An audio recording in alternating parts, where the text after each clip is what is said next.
Hello again. Today we will be discussing Adventism and the spirit of prophecy. Over my years of studying Adventism and growing up as one myself, I noticed many Adventists have many different views on whether Ellen White is really deemed as a prophet from the church, and some even have no idea that she was one of the co founders. But on the topic of Ellen White, based on the church's overall teaching, is that indeed Ellen White is a true prophet of God, as we can see displayed on the official Seventh day Adventist website in the screenshots seen in this slide.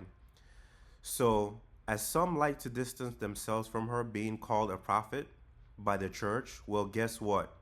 You can no longer hide the fact of the church's stance on what and who she is. So, brace yourself.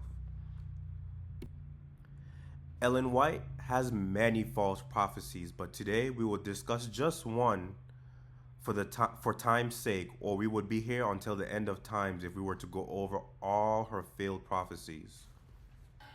So we'll just go over this one in the slide presented.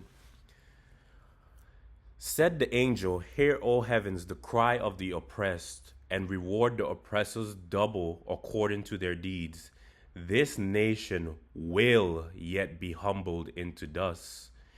England is studying whether it is best to take advantage of the present weak condition of our nation and venture to make war upon her. She is weighing the matter and trying to sound other nations. She fears if she should commence war abroad, that she would be weak at home, and that other nations would take advantage of her weakness. Other nations are making quiet yet active preparations for war, and are hoping that England will make war with our nation, for then they would improve the opportunity to be revenged on her for the advantage she has taken on them in the past and the injustice done to them. A portion of the Queen's subjects are waiting for a favorable opportunity to break their yoke. But if England thinks it will pay, she will not hesitate a moment to improve her opportunities to exercise her power and humble our nation. When England does declare war, all nations will have an interest of their own to serve, and there will be general war, general confusion. England is acquainted with the diversity of feeling among those who are seeking to quell the rebellion. She well knows the perplexed condition of our government. She has looked with astonishment at the prosecution of this war, the slow, inefficient moves, the inactivity of our armies, and the ruinous expenses of our nation.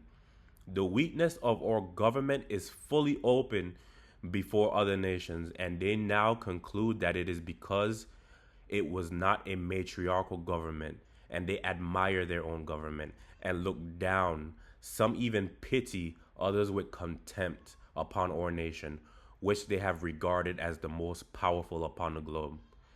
Had our nation remained united, it would have had strength, but divided, it must fall. In this prophecy, we see that Ellen G. White is basically claiming that England will attack America because this is occurring during the Civil War. So she's saying because the Civil War is occurring, the United States, because of its division at the moment, is at its weakest state.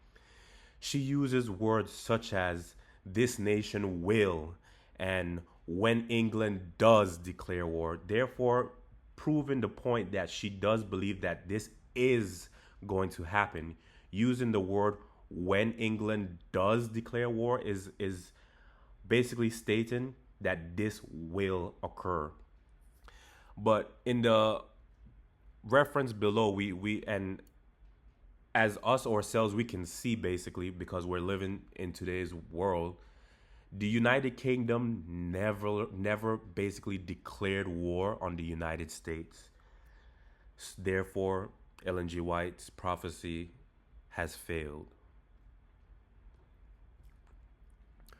But many Adventists fail to truly read their Bible seeking truth and not leaning onto their own understanding. Many read into the Bible what's not there, therefore causing many doctrinal issues. But the Bible is very clear on the test of a prophet for the times to come.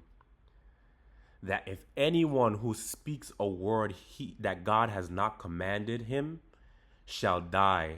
And based on the Jewish understanding of this, that false prophet was killed at the hands of the Israelite people. Let's read what Deuteronomy states. This is Deuteronomy 18, verse 20 to 22. But the prophet which shall presume to speak a word in my name, which I have not commanded him to speak, basically, or that shall speak in the name of other gods, even that prophet shall die. And if thou say in thine heart, how shall we know the word which the Lord hath not spoken? When a prophet speaketh in the name of the Lord, if the thing follow not nor come to pass, that is the thing which the Lord hath not spoken. But the prophet hath spoken it presumptuously. Thou shalt not be afraid of him. Based on this biblical verse on how to test a prophet, Ellen G. White spoke presumptuously.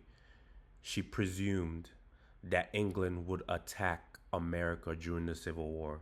But as all of us living here today know, that never happened. Well, it seems that the Adventist Church has a huge dilemma here. If your church claims that someone is a prophet, whereas according to biblical standards, that person miserably fails the test of a true prophet, the church in and of itself is a problem and are as misguided as the prophet that they try to be, as they try to push as being a messenger of God. So Adventists have a choice. You either believe in the Bible as the word of God or you believe in the church. Sadly, many Adventists fall into believing in the church more than they believe in the Bible. And they discard the Bible for what the church and their pastors preach.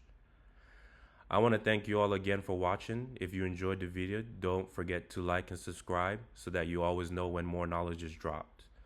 Assalamu alaikum. May peace be with you.